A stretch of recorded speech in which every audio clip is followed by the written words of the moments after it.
Terra Mara, anticipazioni e riassunti delle puntate in onda dal 25 al 29 luglio. Alla tenuta, mentre Demir, Zuleia e Unkar sono a cena, la radio trasmette la notizia di un incendio scoppiato nelle carceri, in cui sono morti 4 detenuti, tra cui il Mas. Zuleia ascolta incredula, poi si accascia a terra svenuta. C'è un salto temporale di qualche mese. È passato del tempo e Zuleia pensa ancora al Mas e prega per la sua anima. Zuleia ora vive solo per il suo bambino che sta per nascere ed è circondata dall'affetto di Demir. Ad Adana c'è una grande festa in onore di Demir, che è stato nominato capo del Dipartimento del Commercio di Adana, e Unkar si prepara per parteciparvi. Demir però chiede solo alla moglie di accompagnarlo, lasciandola molto delusa. Demir è con il suo amico Genco, al quale propone di diventare un suo socio in una nuova attività lattiero-casearia, e lui accetta entusiasta. Mentre Sanier è in cucina con Fadik, afferma che Zuleia ha convinto Demir a non invitare la madre. Zuleia, che sente, si arrabbia e davanti all'arroganza delle ragazze le licenzia. Arriva un car che viene messa al corrente, ma rimanda il discorso perché si è preparata per andare ugualmente alla cena in onore di Demir. Sanier, arrabbiatissima per il licenziamento e piena di rancore verso Zuleia, che considera una nullità, se la prende con Gaffur e gli dice che se non farà ritirare il licenziamento da un car, divorzierà da lui.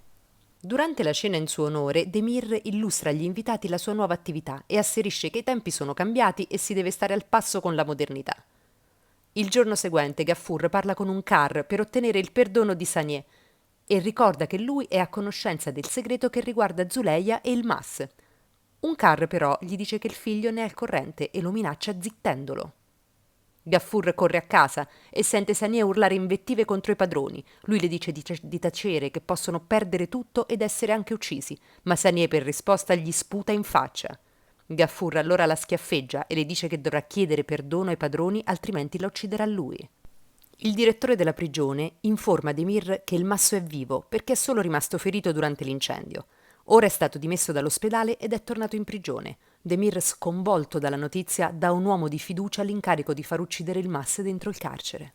Intanto Gaffur è consapevole che può perdere tutto ciò che ha se la moglie non chiede perdono a Zuleia, perciò costringe Sanier, con le minacce, a scusarsi. Zuleia la perdona, a patto che non lo faccia più, altrimenti riferirà tutto a Demir e deciderà lui la sua sorte.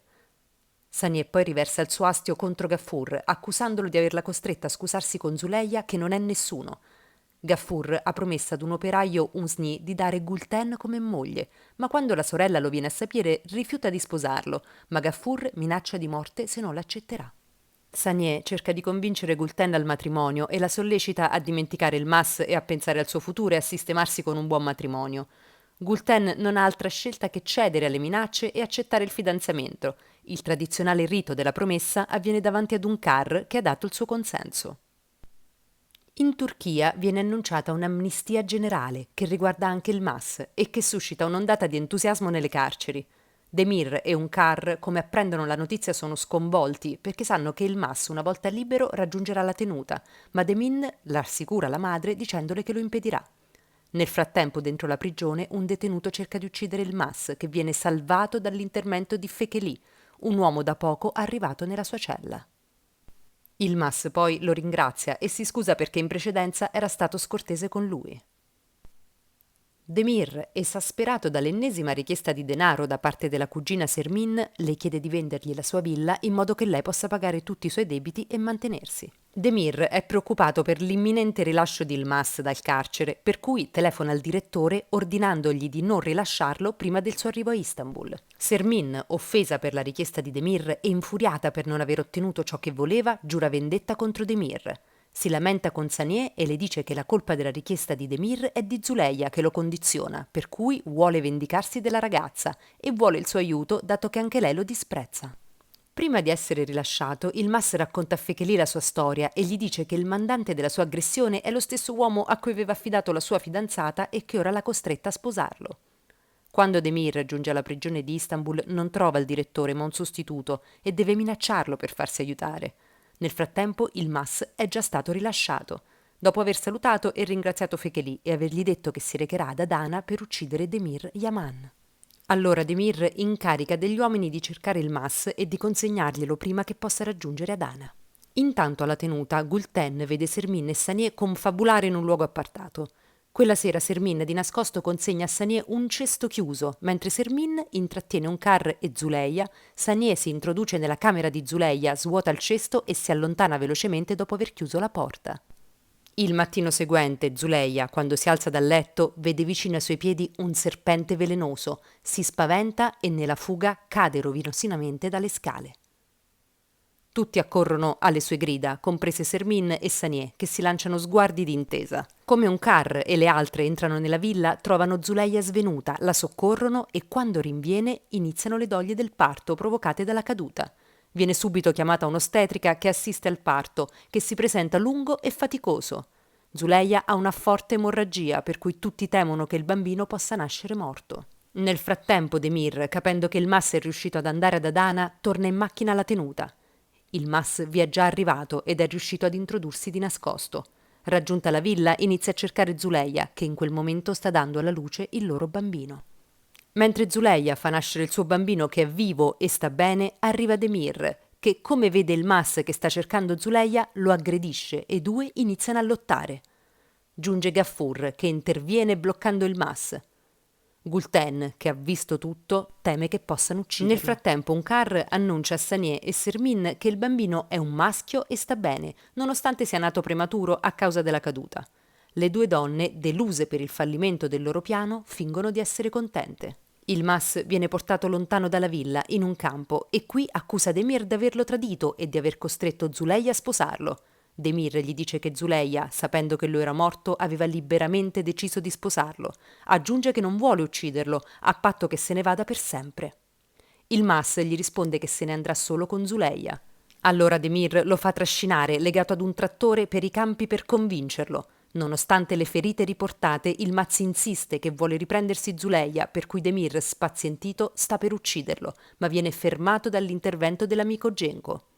Durante il trambusto il Mas riesce a fuggire e Demir gli spara mentre si getta in un canale. Genco lo stava cercando per avvertirlo che è diventato padre. Nel frattempo Sebahattin va a visitare Zuleia e lei gli esprime il dolore che prova perché il Mas non è con lei. Sebahattin le dice che ora deve pensare solo al bambino e dimenticare il Mas. Poi Sebahattin parla con Unkar e la rassicura che non rivelerà a nessuno che il bambino non è nato prematuro. Demir, alla notizia della nascita, si precipita alla villa, va da Zuleia e vede il suo bellissimo bambino e si commuove. Poi, felicissimo per essere finalmente diventato padre, regala a Zuleia un prezioso bracciale e le dice che vivrà per renderla felice. Il Mas si è salvato, ma è ferito e viene aiutato da Gulten, che era andata a cercarlo e che poi lo nasconde nella capanna di Nazira. Quindi Gulten va a chiamare Sebahattin, gli racconta ciò che è accaduto e lo porta da il Mas pregandolo di mantenere il segreto. Il medico lo visita e vede che è stato torturato e che ha una ferita da proiettile. Sebahattin, dopo aver rassicurato il Mas che non è in pericolo di vita, gli estrae il proiettile dalla spalla, assistito da Gulten. Gaffur va da Demir e gli dice che il Mas è sicuramente morto. Demir allora gli ordina di trovare il corpo sia per essere sicuri, sia per evitare che qualcuno vedendolo avvisi la polizia. Quella stessa sera Demir si incontra con l'amico Genco e si giustifica con lui. Infatti gli racconta che il Mas è il fratellastro di Zuleia e che l'aveva venduta a un suo creditore per pagare un debito, ma che lei era riuscita a fuggire. Poi insieme erano giunti alla tenuta e ora il Mas vuole dei soldi da lui. Aggiunge che aveva anche tentato di violentarla. Genco si indigna e dice a Demir che ora anche lui lo vuole morto. Intanto alla capanna il Mas, sofferente per l'operazione, chiede sempre di Zuleia, ma Sebahattin non può dargli risposte e lo affida alle cure di Nazira. Quando Gulten torna a casa viene aggredita e schiaffeggiata da Sanier per essersi assentata a lungo. Gulten, di fronte alle minacce della cognata, le dice che sa che è stata lei a mettere il serpente nella camera di Zuleia. Gaffur, lungo il canale, cerca il corpo di Mas, ma poi vede delle tracce di sangue e segni di risalita e capisce che è ancora vivo e corre subito a dirlo a Demir. Il giorno seguente Demir dice a Gaffur che quando si è innamorato di Zuleia non sapeva che il Mas non era suo fratello. Poi gli dice che se gli sarà fedele sarà ricompensato, ma se lo tradirà morirà. Gaffur gli giura fedeltà a vita, poi Demir gli promette altri soldi se gli porterà il Mas vivo o morto. Intanto ad Istanbul anche Fekeli esce dal carcere con l'obiettivo di andare a Ciukurova e avere la sua vendetta. Quindi va a trovare il suo amico Salih. Questo gli riferisce che da quando lui è andato in carcere, Demir ha rafforzato il suo potere e si è ingrandito, impossessandosi di terreni appartenenti a persone povere e che si considera il padrone di Ciukurova. Fekeli gli dice di avere pazienza perché ora lui tornerà e le cose cambieranno. Allora Salih gli offre l'aiuto del figlio Cetin. Con questo nuovo mistero, un figlio appena nato, l'incerta sorte di Ilmas, si chiudono le anticipazioni della settimana. Iscrivetevi al canale per rimanere sempre aggiornati sui nostri video e scriveteci nei commenti cosa ne pensate.